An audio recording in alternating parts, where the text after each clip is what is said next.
Hi folks, welcome back to Physics with Captain Rod. All right, the purpose of this video is to demonstrate how to find the final image and final magnification for an object where there's both a lens and a mirror involved. So what we're looking at here is we have this object sitting here 30 centimeters away from this converging lens. The lens is known to be converging, A, because of the positive focal length given, and B, because of these symbols, these outward arrows mean converging lens.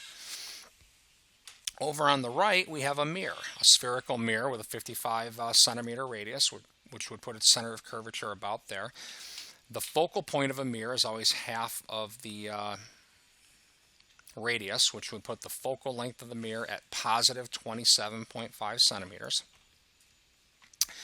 The distance between the lens and the mirror is 110 centimeters. So I've already labeled most of the relevant stuff here, like the focal length of the lens. Again, it has two of them, 130 centimeters this way, 130 centimeters this way. This one is the focal point of the mirror, and I think we'll try to figure out where that final image is. So the first thing, I guess the zero thing. I'm going to back up a moment and talk about the images, plural. An important thing to realize about this problem is that there's actually going to be two separate images because, the object, you can think of it as like an infinite source of rays, and some of those rays will go this way, interact with the mirror, and then go through the lens and form an image. Some of the rays will just go this way through the lens and never interact with the mirror at all. We're only going to do, just to keep the video short here, we're only going to do the rays that interact with the mirror and then go through the lens. All right, so we'll start with the ray diagram. Ray diagrams really help kind of lead your solution, and they're very good for telling whether or not your solution's in good shape or not. Okay, and I like blue for my rays. So, all right, any ray that hits this mirror coming in parallel is going to be reflected in such a way that it goes through the focal point. So it's very much like a lens. Like a lens would send a ray through the focal point typically, but a mirror reflects it through the focal point. All right, so there's one of the three principal rays. Second principal ray. Right? Now, if this were a lens problem, the next ray I usually do is one that hits that mirror or lens or whatever you're talking about right on the optical or right on the primary axis there. Now, if this were a lens, that ray would keep going. But it's not a lens, it's a mirror, so that ray will reflect at equal angle. Oops. And I'm going to just kind of check this here. So we've got, that said negative 18.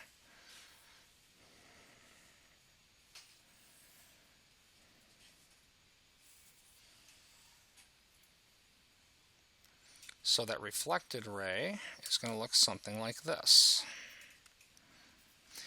Now, once you have the point where they cross, you already have enough to draw the image, but I'm going to go ahead and draw the third principal ray. The third principal ray is this for a spherical mirror. It's one that goes through the center. And a ray that goes through the center would, in theory, hit this mirror at a right angle, which means it would reflect and come back. Now, I think when I measure that center, I don't think I got it right in exactly the right place here. I believe that center probably should be a little bit to the right, because that ray, if everything were perfect, should intersect right there. I'm just going to cheat just a little bit and draw my ray like this. Again, these things are hard to get completely perfect, but that ray is going to do something like this and then backtrack through. And again, I think that center, if I measure this again, probably should be over just a little bit. What we'll do here is we'll just make that center relatively large. All right, so the intersection point is right in this region here. And that means that our object, our image, basically looks like this.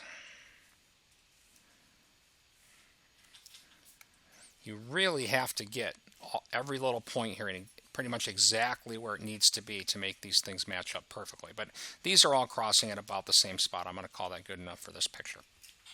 Okay, so some observations here about this before we write any equations here.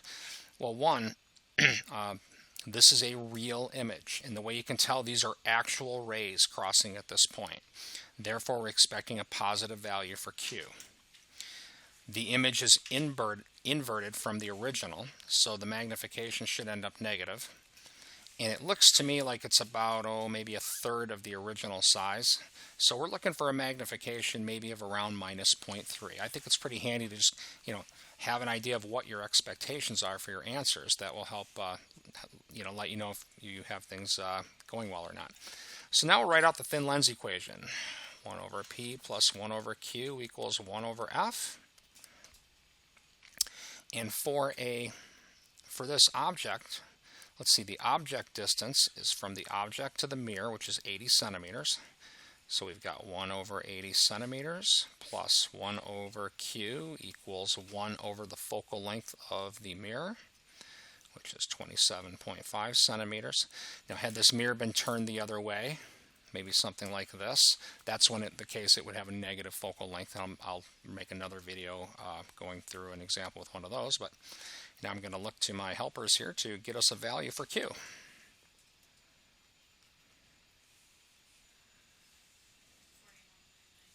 41.9. Let's just approximate that at about 42 centimeters. Anybody else get that, just to be sure before we move on? Okay. So I always like to kind of check. In our picture, it's 80 from here to here. This looks like it's roughly halfway. We got something about 42 centimeters. 42 centimeters probably is a little more to the left, but again, I think I think this is close enough to what my picture is indicating to tell me that things are all well. Actually, kind of in hindsight, maybe this is the ray that's off. No, it's good enough. We'll move on. All right, magnification. Magnification of the mirror is minus Q over P. That's going to be minus 42 over 80. I'm going to go ahead and just leave the units out. They cancel anyway. So the magnification of the mirror, and I'm going to call that M1 because it's the first element that is basically interacting with these rays. What's that making me 42 over 80? Minus 0.52. And it's perfectly acceptable to just leave it minus 42 over 80 or minus 21 over 40, but I like decimals for magnifications. All right, so we have we have our image here. Now the key to any of these double or triple optical element problems is you just do them one at a time, completely ignoring everything. Now I'd like to point out that in this problem there's no lens in this region between our image and the mirror, but had there been a lens there, you still just draw the ray diagram, ignoring that lens. Calculate where that final image is, ignoring that lens. Again, even if the lens is between your final image and the mirror. You always do it one element at a time and ignore everything else. All right. Next, now what we're going to do is we're going to take this image and we're going to treat it as the object for the lens. I'm going to start with the ray diagram. I'm going to go ahead for the second element here, do the ray diagram in green. So that image, you can think of this as a source for an infinite number of rays. One of those rays is coming parallel, and that ray that's going parallel is going to be refracted through the focal length of the lens. So that's what the lens is designed to do. So there's one of the principal rays. Next principal ray.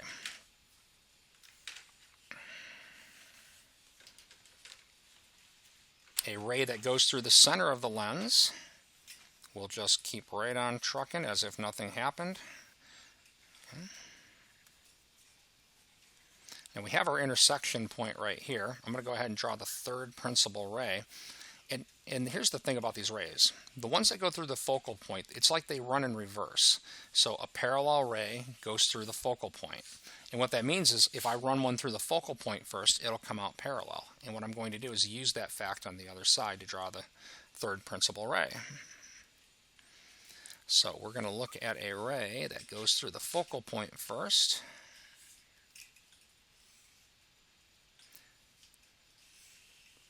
And that ray will come out parallel.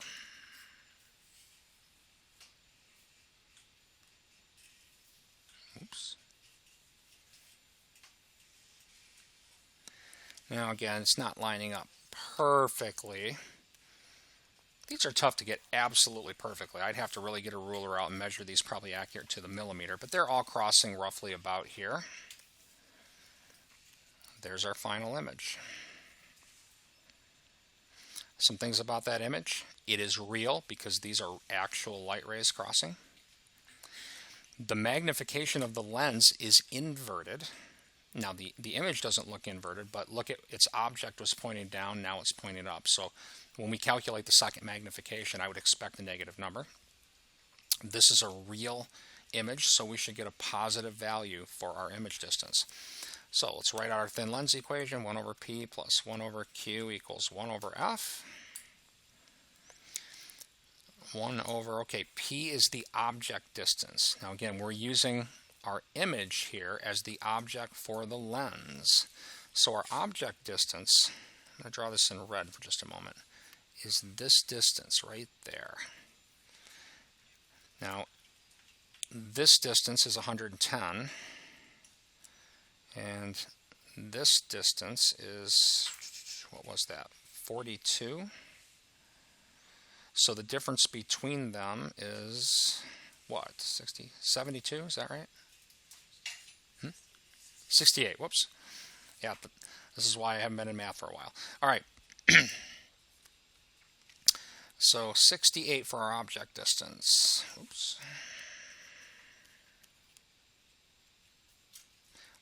Positive because because this is a real object as far as this lens is concerned. Right, over 1 over Q, 1 over F, and the focal length of that lens is plus 30 centimeters. Would somebody please find that value of Q for me? 1 over 30 minus 1 over 68, hit equals, and invert.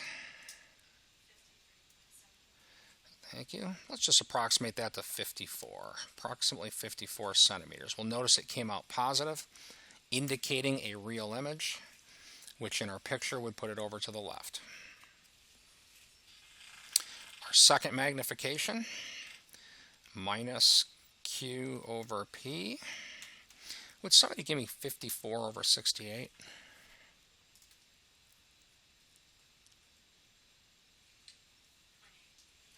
Thank you. So this comes out to be minus 0.8.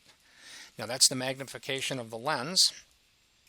The total magnification, I'll just write this over on the left, is the product of the two magnifications. So that's going to be minus 0.52 times minus 0.8.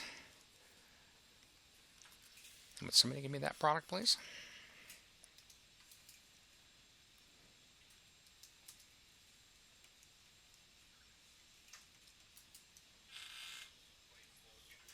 .42?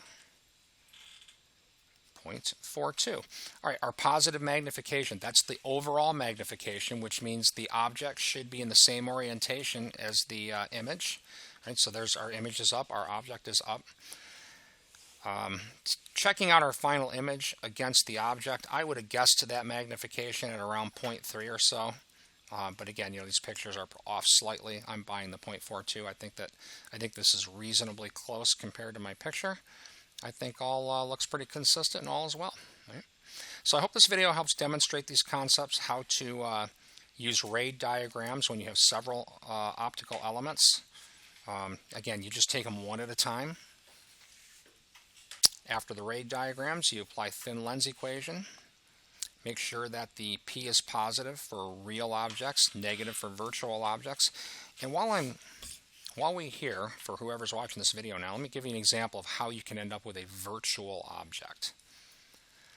In this example, the original object interacted with the mirror, producing an image which was right here. Had that image been over here somewhere, perhaps maybe here, we would then use this object as this image as the object for this lens. But that image would never form because the lens is in the way.